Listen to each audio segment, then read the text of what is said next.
Hey guys, we're back with another Wi-Fi battle against the Poke Showcase, formerly known as Sneaky Sableye. So, this is just a random tiered match. I didn't really say any specific tier when we were battling.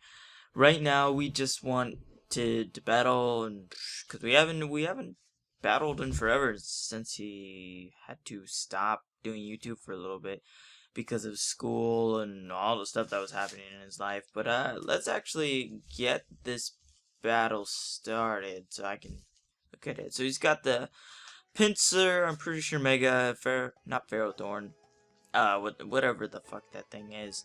Porygon 2 with the Eviolite, probably Belly Drum, Azumarill, Nidoking, and the what the fuck is that thing called? Heliolisk. So I'm just gonna lead off with my screens Espeon. Espeon's pretty fucking amazing to set screens up. Most people do expect it half the time, but you could run an all-out attacking one. I run all-out speed, all-out special defense, and some HP. So he goes for protect to scout what I'm doing, and I just set up the light screen because, you know, this thing probably has dark pulse. I'm pretty sure it gets dark pulse at least. I go for the reflect now just to get the rest of my stuff up because he's probably gonna like volt switch out, and yeah, the volt switch, here it comes, and that's absolutely gonna do nothing because of the light screen. Light screen is a very powerful thing, but except I don't have any rapid spinning Pokemon on my team, so he brings out his Fortress and decides to set up some Toxic Spikes. I'm pretty sure, yep, Toxic Spikes. So this is his hazard Pokemon and probably his rapid spinner.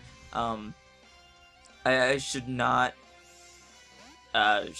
set up until that thing is gone, so I don't waste the time setting up my Stealth Rock. So I go for the Drain Punch just to be safe. I could have gone for like a Facade or something, but that wouldn't have done as much because I'm not hit by a poison move, and I'm also Guts, by the way. So I bring out the Ferrothorn knowing he's probably gonna go for like Play Rough or a physical move, but if he went for Belly Drum, I would have been screwed there, so that was kind of a really risky play.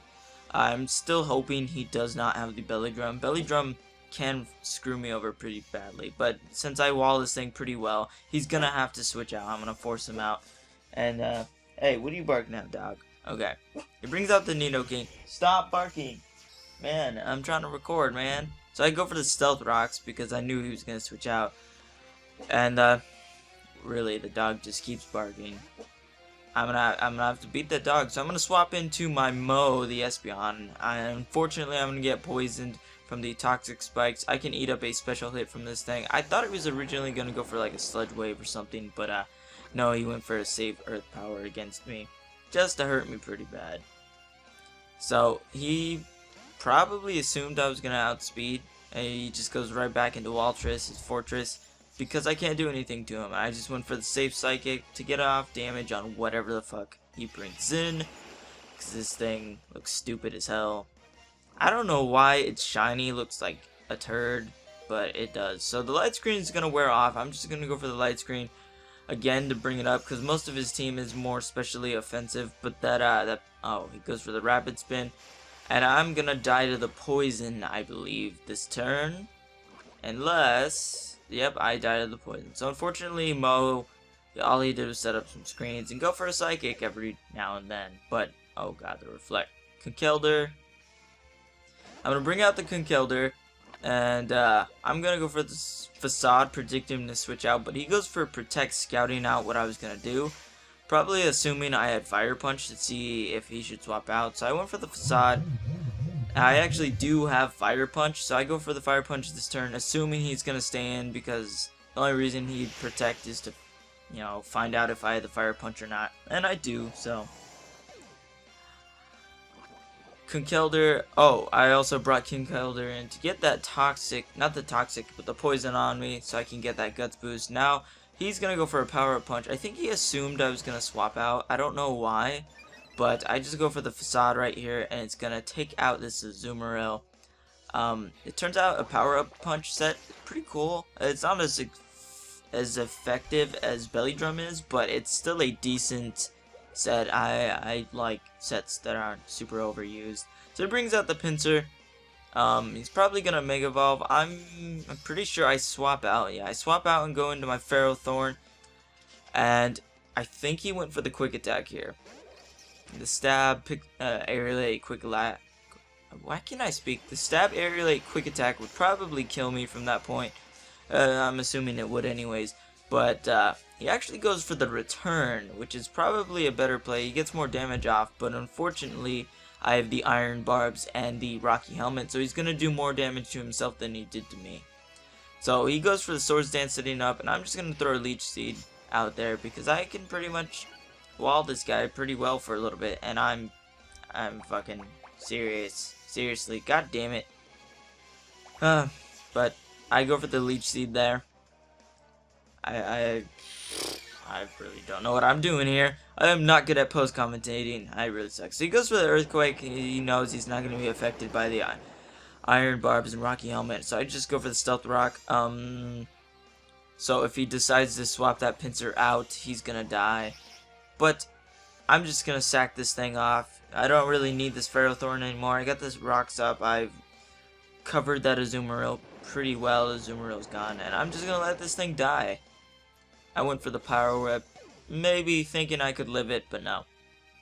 And now my light screen's going to wear off. I'm going to bring in Ambipom and just go for the normal gem fake out. Unfortunately, that Toxic Spikes is still going to cause me some problems. So the fake out with a normal gem is going to bring him just low enough to where the Leech Seed will kill. So the Leech Seed actually helped out a lot more than I thought it would have, because he probably would have been able to go for a quick attack next turn and it would have probably one-shot me. So luckily I was able to avoid getting swept there. So he brings in the Porygon 2. I actually carry the low kick on my both-handed, on my Ambipom. But he's going to get that Technician. It's not really going to do much, but I'm going to go for the low kick. I thought it would do more, but it turns out Porygon 2 doesn't weigh very much. So maybe it's better to run Brick Break on Ambipom. It really just depends on certain situations. Like if you're going up against Aggron, it's a lot better. T-Tar, it's a lot better. But you never know, I guess that Brick Break would be better for a more set damage thing. But it's all good. It's all good. Alright, so that poison is still there. I'm able to kill that Porygon 2. Not a big deal since Ambipom is a beast with Technician. Now, A actually has his Nidoking come out here, and I'm gonna have to die to this thing some way or another. So I'm actually gonna bring in my Conkeldurr. I feel like my fake out Ambipom's a little bit more viable right now, so I'm just gonna let the Conkeldurr die. He actually gets a crit here, which I really don't think it mattered. I was probably going to die to that anyways. How I am assault vested though, so maybe I would have lived it. You never know. So I'm going to bring the Ambipom back in and go for the fake out. Luckily, I'm not taking too much damage from all the entry hazards that he's set up. But I'm able to go for the double hit now and take out that Nidoking. Nidoking was a problem for me. Nidoking is probably the hardest Pokemon to counter, especially if you're choice scarfing it. Not many Pokemon in UU outspeed it with a choice scarf. Oh god. So now he has the Heliolisk. I forgot he had the Protect, so that was a good play on his part. Just let my Ambipom die to poison. He went for the Protect, and I was stupid. I should have swapped out there or something. But either way, I think I would have lost this Ambipom because it's just entry hazards that would have killed me anyway. So I'm going to bring in my Breloom. It has Mach Punch, and I'm just going to be able to Mach Punch this thing with my Technician Mach Punch. And it's going to die easily because Heliolisk is a scrub. But if you guys enjoyed the episode of the Wi-Fi battle, go check out Poke Showcase. It's always appreciated, and I will see you guys later.